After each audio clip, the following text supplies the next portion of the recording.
Olá, amigas e amigos.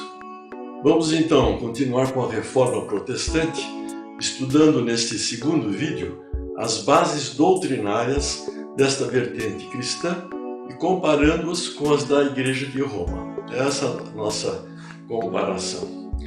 Como vimos, a Reforma Protestante ela ficou estabelecida no começo do século XVI, quando Martinho Lutero, vocês lembram, né? Monge agostiniano alemão, teólogo, ele publicou lá as suas 95 teses em 31 de outubro de 1517. As ideias de Lutero influenciaram de forma definitiva a Reforma Protestante e, na verdade, isso tudo mudou o curso da civilização ocidental. Então vamos lá, vamos ver a Reforma Protestante nos aspectos das suas bases doutrinárias. A Reforma Protestante conflita de uma maneira geral e bem forte com a Igreja de Roma nos seguintes aspectos. Nós vamos citar alguns aspectos relativos e diferenças entre a Igreja de Roma e a Reforma Protestante. E depois nós vamos estudar exatamente os pontos mais importantes do protestantismo.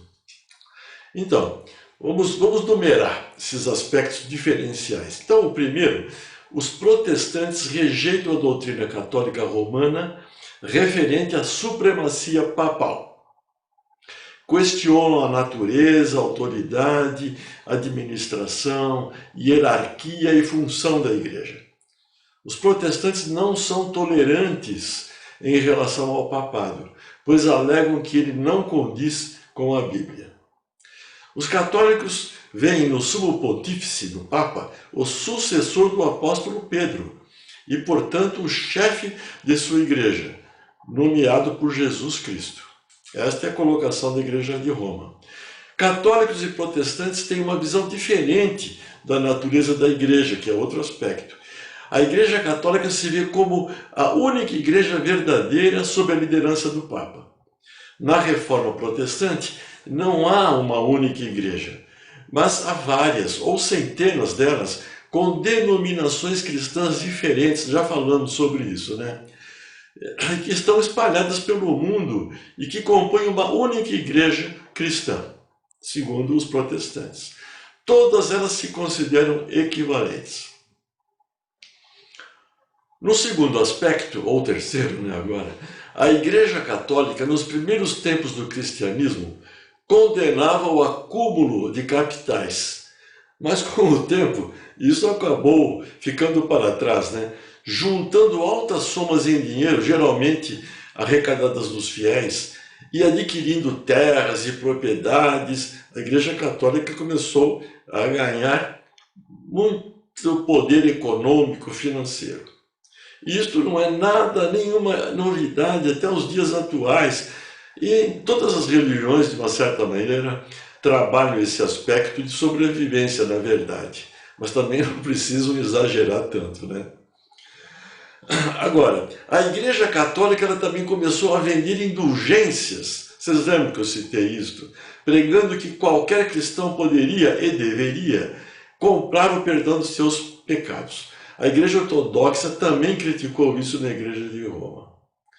Lutero discordou dessa prática realizada pelo Papa Leão X. A Igreja Católica ela possuía também muito poder político. Sempre ficou aliada ao poder dos senhores feudais, dos reis, dos imperadores e de outros conquistadores, o que naquela época não deveria acontecer. A religião deveria ser separada desse poder político. E a humanidade, naquele tempo, estava numa fase de transição do sistema feudal para a monarquia, para as monarquias nacionais. Os protestantes também eles rejeitam a doutrina católica romana referente aos sacramentos. Na Igreja Católica Apostólica Romana, há 7 sacramentos, como nós já descrevemos lá no outro vídeo, né? Vocês lembram? É o batismo, a crisma, a eucaristia, a confissão, o casamento, a ordenação dos sacerdotes e a extrema-unção. O catolicismo crê que Deus salva através desses sacramentos também. Na igreja protestante existem apenas dois sacramentos principais, o batismo e a Santa Ceia, a Eucaristia.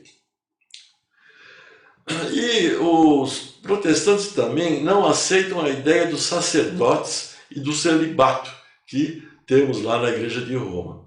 Segundo o catolicismo, ao receberem o sacramento da ordem eclesiástica, os bispos, os sacerdotes e diáconos ganham para sempre a legitimação de servir a Deus. Por isso o cargo de sacerdotes ele é superior ao de leigos católicos. E essa ordenação é reservada somente aos homens. Já o protestantismo não vê na profissão religiosa uma consagração da pessoa. O cargo é apenas uma função pretendida para qualquer cristão, mesmo para as mulheres. E quanto ao celibato, o compromisso de não se casar e manter a abstinência sexual é obrigatório para sacerdotes católicos. O celibato sacerdotal é compreendido como sinal de sucessão de Cristo, que, segundo a Bíblia, era virgem e solteiro. As igrejas da Reforma Protestante, por sua vez, rejeitam que o celibato seja um dever, pois não há mandamento de Jesus nem dos santos apóstolos nesse sentido. Em 1520, o ex-monge Martinho Lutero exigiu a abolição do celibato e, olha, 5 anos mais tarde dessa colocação, ele casou-se com uma freira, uma ex-freira, Catarina von Bora. E vocês sabem que no protestantismo não há o celibato. O pastor é casado ou a pastora sem problema algum. E vocês sabem que esse negócio de celibato, de virgindade, num corpo físico é uma coisa muito difícil de controle. E aí nós ficamos vendo aí sacerdotes e outros pulando a cerca no sentido sexual. Os protestantes também não compactuam com o culto a santos e à mãe de Jesus. A Igreja Católica reverencia Maria, a mãe de Jesus, como a Rainha Celestial. E em alguns aspectos, pode até às vezes equiparar a Jesus, no aspecto de culto, né? Como não há evidências bíblicas para dogmas marianos da Igreja Católica, como a salvação de Maria do pecado original e sua glorificação corporal, eles são rejeitados pelos protestantes. O culto aos santos é categoricamente rejeitado pela Igreja Protestante, por não condizer com os escritos bíblicos. Um outro aspecto. Há também diferenças importantes na doutrina da Eucaristia, na Santa Ceia, e dos outros sacramentos. Os protestantes só professam o batismo e a Eucaristia, além do rito sacramental da confirmação. A Eucaristia, ou Santa Ceia, em um culto religioso, representa a morte e a ressurreição de Jesus Cristo. Ela remonta à última refeição de Jesus com seus discípulos, na véspera de sua crucificação. A Eucaristia católica pode ser ministrada somente por um sacerdote ordenado. Apenas ele, em nome de Jesus, pode transformar pão e vinho no corpo e no sangue de Cristo. Agora, na Igreja Protestante, qualquer pessoa batizada pode tomar a Santa Ceia. Eu mesmo já frequentei um pouco do protestantismo para estudo. E numa igreja presbiteriana que eu ia, num culto à noite, que tinha a Santa Ceia, eu tomava essa Santa Ceia, embora na época eu fosse católico, sem nenhum obstáculo, tranquilamente. Numa igreja anglicana também, que eu frequentei há uns meses atrás, eu também tomei a Santa Ceia deles, a comunhão, numa boa, sem problema algum. Então, na igreja protestante é permitido aos leigos auxiliarem o pastor na distribuição do pão e do vinho. E naquela igreja presbiteriana era um pedacinho, um cubozinho de pão e um suco de laranja, substituindo o vinho, naturalmente. Agora, os católicos veem a Eucaristia como uma repetição do sacrifício de Jesus Cristo. Na interpretação católica romana, a hóstia que é oferecida aos fiéis, se transforma no corpo de Jesus e pode ser adorada. Para os luteranos, agora, isso varia conforme a denominação do protestantismo. Aqui eu estou colocando para os luteranos a Santa Ceia é o verdadeiro corpo e sangue de Jesus no pão e no vinho. Os anglicanos e os metodistas, por exemplo, além do presbiteriano que eu citei, creem na presença real de Cristo na Eucaristia, através da união sacramental, presença real e transubstanciação. Então, mesmo dentro da própria igreja protestante, existe um simbolismo ou um ritual um pouquinho diferente na Santa Ceia. Quanto à crença na Santíssima Trindade, que eu já falei aí da Igreja Ortodoxa, Católica e também agora na Reforma Protestante, a crença na Santíssima Trindade, nós temos que se trata de um Deus único, em 3 pessoas distintas. E eu já falei lá atrás que é um pouco difícil de compreender isso, mas tudo bem. Isto é, o Deus Pai, o Deus Filho, que é Jesus, e o Espírito Santo. Então são 3 pessoas distintas formando um só Deus. Os protestantes que aderem ao credo niceno, lembra que já descrevi como é que era o credo niceno? Acreditam nas 3 pessoas como um Deus. E realmente, então, não há diferenças nesta crença do Deus em 3 pessoas entre os católicos romanos, ortodoxos e protestantes. Alguns movimentos que emergiram na mesma época da Reforma Protestante, mas não eram parte do protestantismo, era um grupo de cristãos também, E vou citar aqui o unitarismo, que rejeitavam a Trindade Santíssima. Vocês vejam como é interessante. Lembra dos arianos que eu também citei já, que não acreditavam que Jesus fosse Deus? Então, a diversidade de conceitos, de entendimento teológico, doutrinário é muito grande em vários grupos, a diversidade de pensamento. Então, atualmente, o unitarismo continua marcando presença na humanidade. Ainda existe esse grupo. Calcula-se, poucas pessoas, calcula-se que existem cerca de 800 mil unitários em 25 países do mundo. Olha que interessante. Principalmente nos Estados Unidos, na Romênia, Hungria, Canadá e vários outros países. E o unitarismo, ou unitarianismo, é uma corrente de pensamento teológico que afirma a unidade absoluta de Deus. Deus é um só. E há 2 ramos principais do unitarismo. Um primeiro, constituído pelos unitários bíblicos, que consideram a Bíblia como única regra de fé, como os protestantes. E para prática, assemelhando-se às demais religiões cristãs evangélicas, exceto no que diz respeito à concepção unitária de Deus. E, mais recentemente, surgiram os unitários universalistas nos Estados Unidos.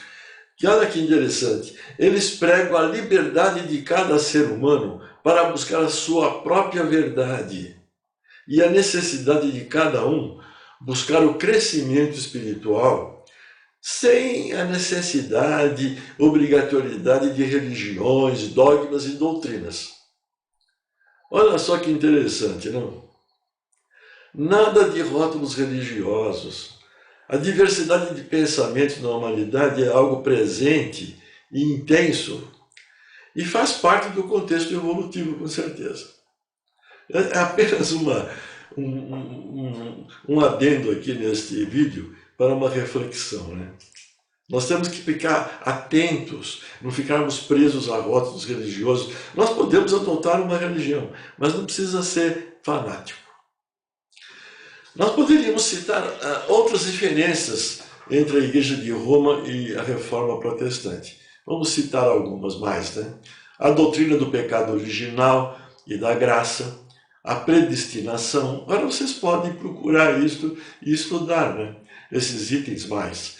A necessidade e natureza da penitência. Será que é necessário fazer penitência na Reforma Protestante? Estudem isto. Uma outra colocação seria ao modo de se obter a salvação, por exemplo, que só se atinge apenas através da graça no protestantismo, da graça, da fé, em detrimento da graça, da crença católica e também na ortodoxa, de que a fé deve ser expressa também através das boas obras, além de outros aspectos, né? A base doutrinária do protestantismo é de fundamental importância, porque a salvação só é obtida à custa da graça do Deus. Os protestantes defendem a interpretação pessoal ou livre exame das Sagradas Escrituras como um outro item a ser considerado como diferença. O protestante, ele só se apoia na Bíblia como a palavra da verdade, a palavra de Deus. Bem, amigas e amigas, citamos aqui inúmeras diferenças, existem outras, né? Mesmo entre as igrejas, as denominações protestantes também existem diferenças, pequenas, né? Mas de qualquer maneira estão presentes. Então vimos inúmeras diferenças entre a igreja de Roma e a reforma protestante. Agora nós vamos continuar e vamos falar sobre os princípios doutrinários bem específicos para que a gente possa compreender todo esse estudo que estamos fazendo. Os princípios doutrinários, as bases doutrinárias, segundo o que estabeleceu Martinho Lutero e outros reformadores, um pouco antes e um pouco depois também de Lutero. Mas Lutero estabeleceu uma data, vamos dizer, da reforma, que foi em 1517, como já falamos. Nós vamos fazer agora um parênteses, antes de começar propriamente isso que eu coloquei das bases doutrinárias. É importante isso aqui, nós vamos recordar simplesmente. Nós devemos lembrar que as igrejas romanas, ortodoxa e protestante creem na Santíssima Trindade. Eu estou falando isso porque é importante nós ficarmos com isso bem colocado na nossa frente. E postulam também uma só vida para as pessoas. Isto é, nós temos só uma vida em corpo físico aqui no planeta. E esta que estamos vivendo, né? E somos todos pecadores e temos que nos salvar. É esta a colocação, entenderam? Muito bem. Salvar do quê? De ir para o céu ou para o inferno? E lembram também que na igreja romana, além do céu e do inferno, tem ainda o purgatório. Então nós somos todos pecadores, estamos vivendo num corpo físico único, uma vida única, e temos que nos salvar dos pecados, que somos todos pecadores, desde Adão e Eva. Agora, para os protestantes, a criatura só se salva pela graça de Deus. Depois nós vamos falar nas bases doutrinárias do protestantismo, e isso é fundamental. Enquanto que a romana e a ortodoxa consideram também as boas obras e outras circunstâncias para a salvação, que eu já coloquei em vídeos passados e estou falando agora. Então, meus amigos e minhas queridas amigas, olha só a situação. Ou a criatura vai para o céu, ou vai para o inferno, por toda a eternidade, em espírito e corpo físico, após o juízo final. Tudo vai depender da crença de cada criatura. Então, no protestantismo, a salvação é obtida pela graça de Deus, independentemente da conduta de cada um. Bem, então agora nós vamos falar sobre as bases doutrinárias da Reforma Protestante, que nós estamos agora embasados para compreender isso melhor, né? E os princípios fundamentais da Reforma Protestante são conhecidos como os 5 solas.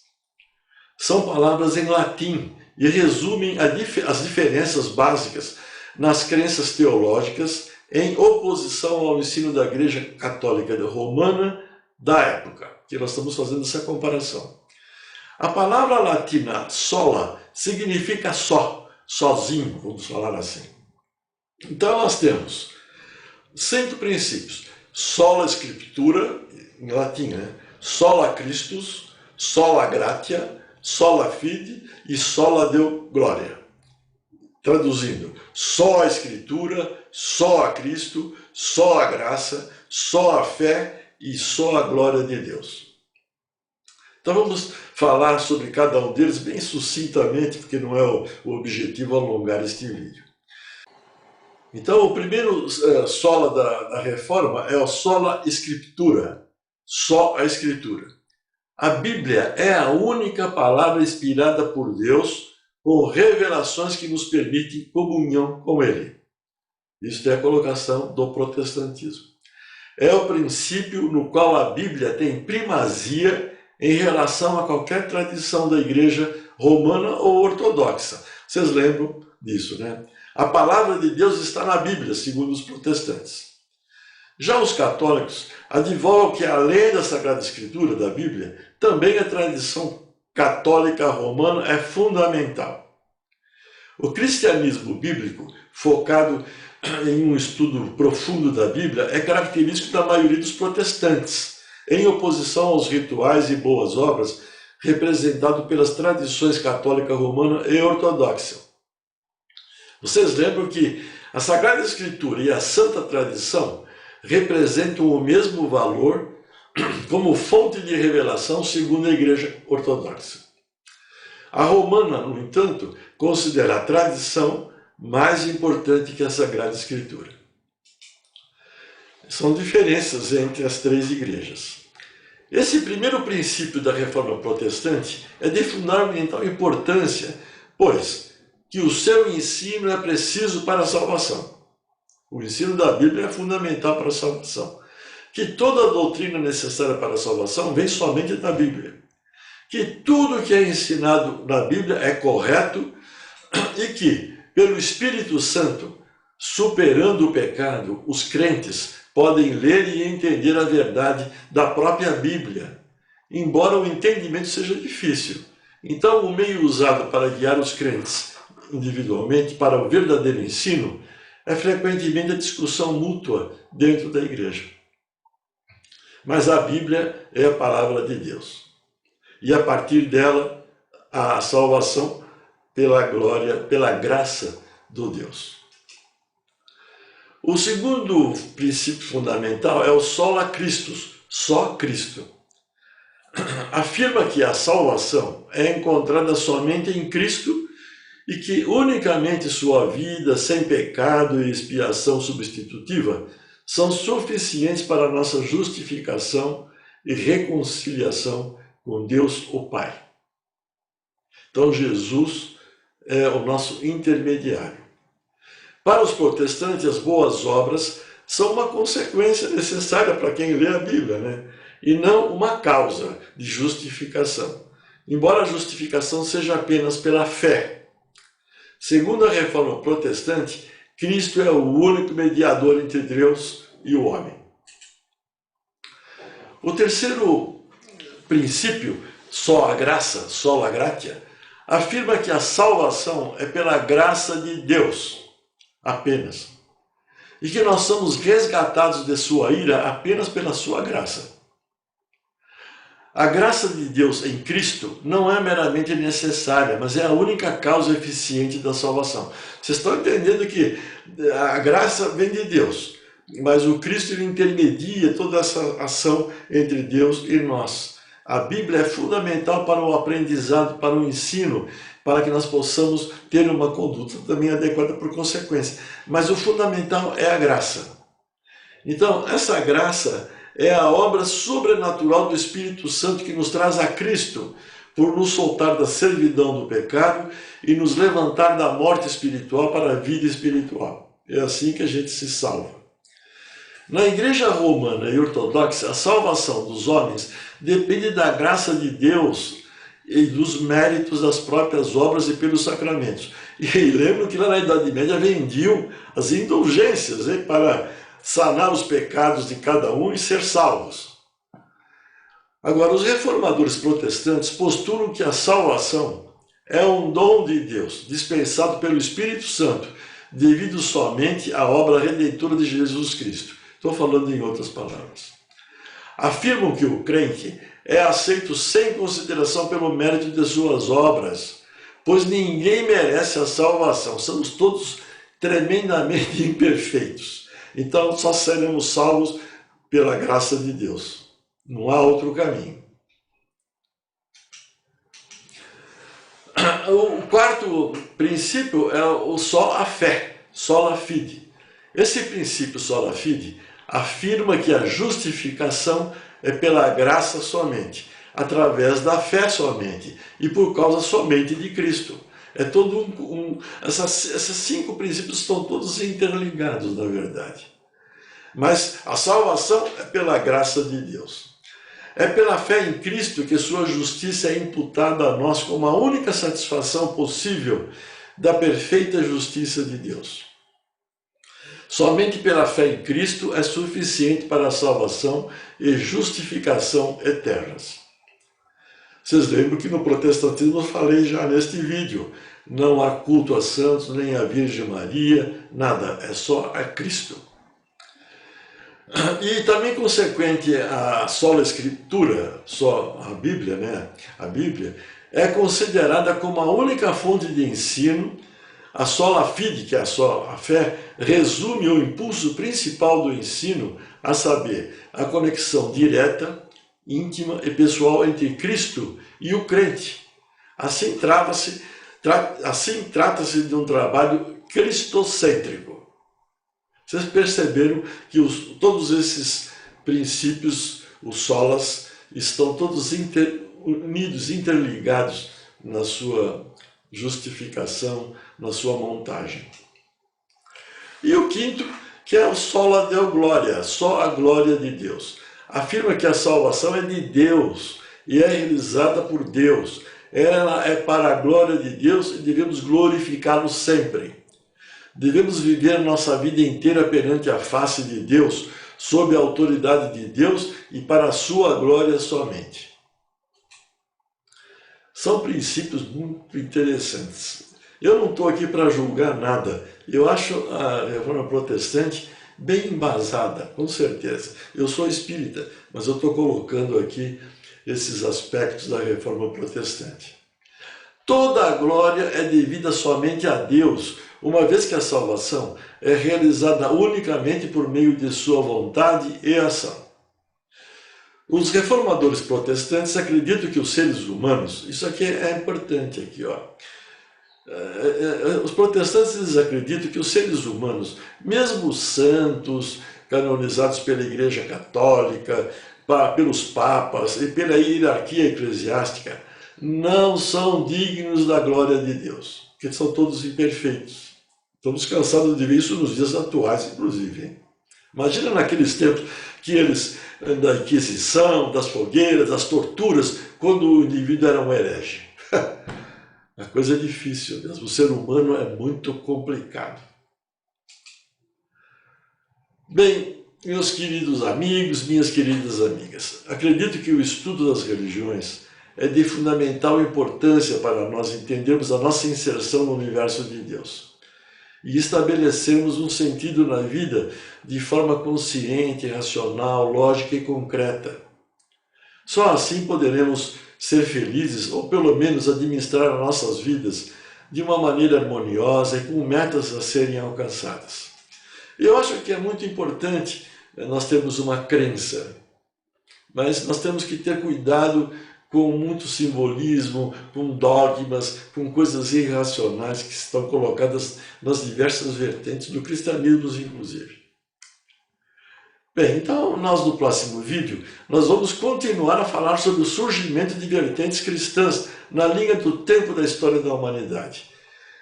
Falaremos sobre a doutrina espírita, chegamos nela, hein? Olha lá, considerando-se o mesmo método comparativo das bases doutrinárias das doutrinas já estudadas. Para quê? Para a gente poder comparar.